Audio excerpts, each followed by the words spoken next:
Well, if you think you can't be spiritual in the secular world of Hollywood, listen to this. Once DeVon Franklin was looking for an internship, and he told the GM of a production company that he couldn't work on the Sabbath. You know what she told him? We can work around that. That was the start of a 2-decade career in show business, and during that time, DeVon Franklin has not lost his faith. Take a look. DeVon Franklin is a prominent producer in Los Angeles. He's also a New York Times best-selling author.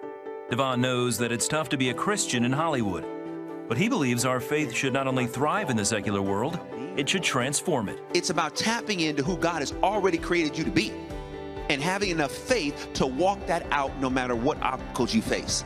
In his book, The Hollywood Commandments, DeVon reveals secrets from 20 years in the entertainment business and offers lessons to help us be wildly successful in whatever God has called us to do. Well, DeVon Franklin is with us now, and we welcome him back to the program. It's good to have you with us again. Glad to be here, Terry. Thanks so much. Hey, you've got a great new book. It's called The Hollywood Commandments. Boy, that alone is an intriguing title, can I just say? Yeah. But the subtitle is A Spiritual Guide to Secular Success. And one of the things you say in your book that is such a controversial statement, you say the church didn't teach me how to be successful. Hollywood did. What do you mean by that?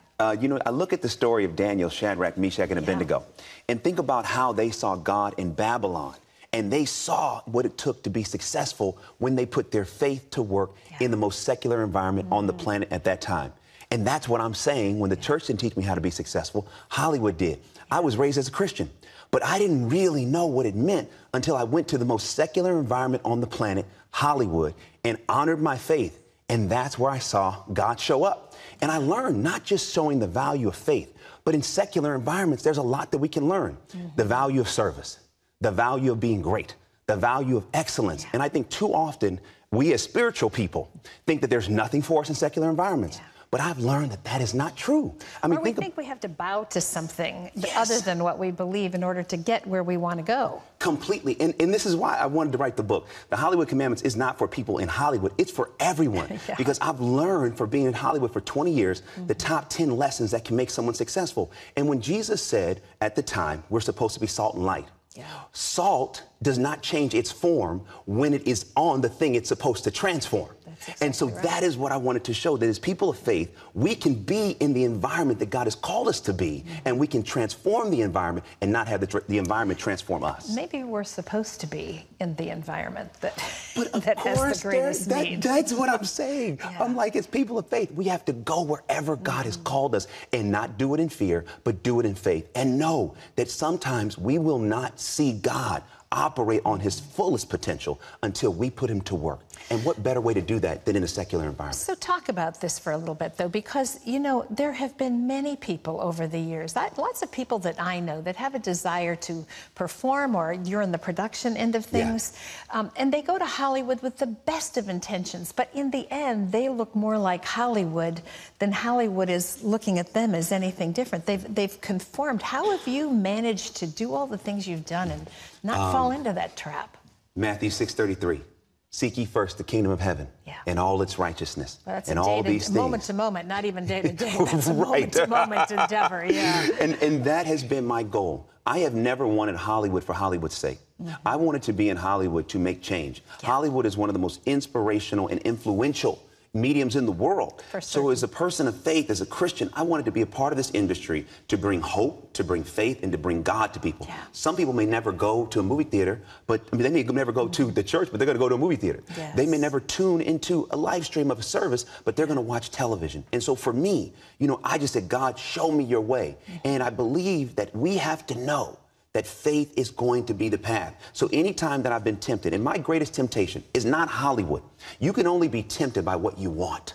And so my greatest temptation has been ambition. You know, I want to be great. I want to do great things. So I've had to learn how to check my ambition and seek God's will. And that's why I wrote the Hollywood Commandments. And at the same time, you talk in the book about the importance of knowing what you want. I mean, of having that goal and having it be the right goal, not just ambition, not just elevation, but something that matters. How do you define that? You define that by knowing your why.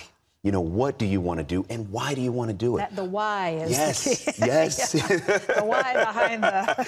Because too often, you know, we know what we want to do, but we don't ask the question, well, why? God, why did you put this desire in my heart? Why do you want me to do this? What is going to be the intention? And how many people can be reached for your glory if I do it? That why is so important. The first commandment of the Hollywood commandments is your prayers alone aren't enough. And so what I mentioned there is that we have to pray, and then we have to get up and prepare for what we just prayed for.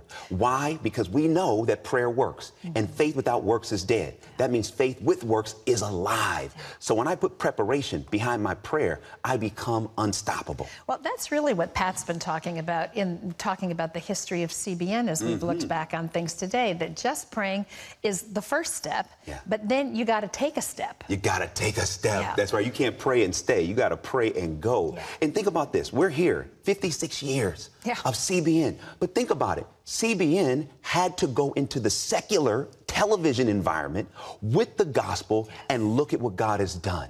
Once we put him on display, wherever we work, we allow him to get the glory, and he does the impossible. And that's why I wrote the book, was to show anyone, any walk of life. You could be stuck in your career. You could feel complacent. You could just feel like, you know what, you're looking for a boost. You're looking for God to show up. I wrote this book to show anyone, wherever you are, you can be everything God called you to be, and you can be wildly successful without losing your faith. Let your little light shine. You know, you have been in the film industry now for a while, and it seems like there is a real market for family-based, faith-based films today. Are you seeing that continue? Oh, yeah. I mean, there's a tremendous market and a tremendous appetite, you know, for films that are uplifting and inspirational.